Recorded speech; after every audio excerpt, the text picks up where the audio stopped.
വലിയ തോവാള സർവീസ് സഹകരണ ബാങ്കിന്റെ ATM കൗണ്ടർ വലിയ തോവാളയിൽ പ്രവർത്തനം ആരംഭിച്ചു. ബാങ്കിന്റെ മുൻ പ്രസിഡന്റ് ഇബ്രാഹിംകുട്ടി കല്ലാർ ATMന്റെ ഉദ്ഘാടനം നിർവഹിച്ചു. വലിയ തോവാള സർവീസ് സഹകരണ ബാങ്കിന്റെ പുതിയ ATM കൗണ്ടർ വലിയ തോവാള ടൗണിൽ പ്രവർത്തനം ആരംഭിച്ചു. ഗ്രാമീണ മേഖലകളായ വലിയ തോവാള, എഴുകുംവയൽ, മന്നാക്കുടി നിവാസികളുടെ നിരന്തരമായ ആവശ്യം പരിഗണിച്ചാണ് ബാങ്കിന്റെ നേതൃത്വത്തിൽ ATM കൗണ്ടർ സ്ഥാപിച്ചത്. ബാങ്ക് മുൻ പ്രസിഡന്റ് ഇബ്രാഹിംകുട്ടി കല്ലാർ ATMന്റെ ഉദ്ഘാടനം നിർവഹിച്ചു. ബാങ്ക് പ്രസിഡന്റ് ജോസഫ് താനിക്കൽ അധ്യക്ഷത വഹിച്ചു.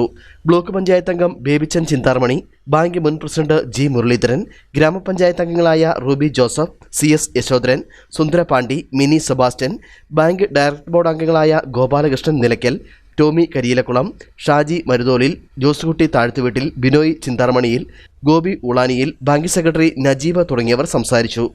News bureau, Nedumkandam.